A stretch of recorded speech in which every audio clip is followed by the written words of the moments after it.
हे नाथ, हे मेरे नाथ, मैं आपको भूलूं नहीं। हे नाथ, हे मेरे नाथ, मैं आपको भूलूं नहीं। हे नाथ, हे मेरे नाथ, मैं आपको भूलूं नहीं। वसुदेव सुतं देवं कंस चाणूरमर्दनं देवकी परमानंदं कृष्णं वंदे जगद्गुरुं।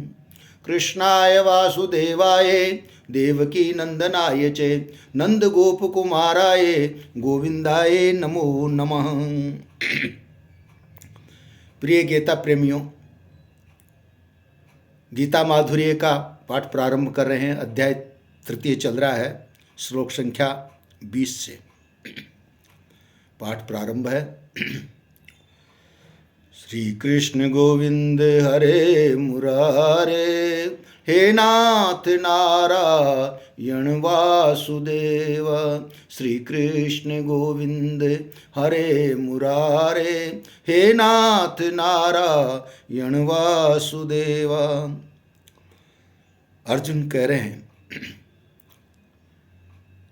भगवान, पहले आसक्ति रहित होकर क्या किसी ने कर्म किए हैं? क्या उनको परमात्मा की प्राप्ति भी हुई है? भगवान बोले कि हाँ, राजा जनक जैसे अनेक महापुरुष कर्तव्य कर्म करके ही परमात्मा को प्राप्त हुए हैं, और परमात्मा को प्राप्त होने पर भी उन्होंने लोक संग्रह यानी दुनिया को कुमार्ग से बचा करके सन्मार्ग पर लाने के लिए कर्म किए हैं। इसलिए तू भी लोक संग्रह को ध्यान में रखते हुए अपने कर्तव्य कर्म का पालन कर। वो लोक संग्रह कैसे होता है प्रभु? 2 प्रकार से होता है।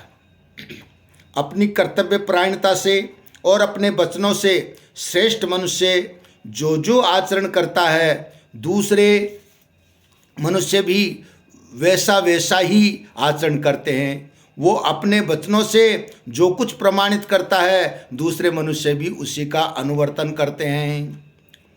तो जैसे आपने परमात्मा प्राप्ति के विषय में जनक आदि का उदाहरण दिया, ऐसे ही लोक संग्रह के विषय में भी क्या कोई उदाहरण है? हाँ, मेरा ही उदाहरण लो पार्थ। मेरे लिए त्रिलोकी में कुछ भी कर्तव्य बाकी नहीं है और प्राप्त करने योग्य कोई वस्तु अप्राप्त भी नहीं है, फिर भी मैं लोक संग्रह के लिए कर्तव्य कर्म करता हूँ। तो आपके लिए कर्तव्य कर्म करने की क्या जरूरत है भगवान? हाँ पार्थ, जरूरत है, क्योंकि अगर मैं निरालस्य होकर कर्तव्य कर्म न करूं तो मनुष्य सब प्रकार से मेरे ही मार्ग का अनुसरण करेंगे, अर्थात वे भी कर्तव्य कर्म करना छोड़ देंगे। तो इससे क्या होगा भगवान? अगर मैं कर्तव्य कर्म न करूं तो अपना अपना कर्तव्य कर्म न करने से ये सब मनुष्य नष्ट भ्रष्ट हो जाएंगे और मैं सब तरह के संकर दोषों का पैदा करने वाला तथा इस समस्त प्रजा को नष्ट करने वाला बनूंगा। तो इस दृष्टि से आपके लिए तो लोक संग्रह के लिए कर्तव्य कर्म करना बहुत जरूरी है, पर तत्व के जीवन मुक्त महापुरुषों के लिए भी कर्तव्य कर्म करना जरूरी है क्या? भगवान कहते हैं कि हाँ अर्जुन, जरूरी ही नहीं, बहुत जरूरी है। जैसे अज्ञानी मनुष्य कर्मों में आसक्त होकर के फल की इच्छा से तत्परता पूर्वक कर्मों को करते हैं, ऐसे ही आसक्ति रहित ज्ञानी महापुरुष को भी लोक संग्रह के लिए तत्परता पूर्वक कर्म करने चाहिए।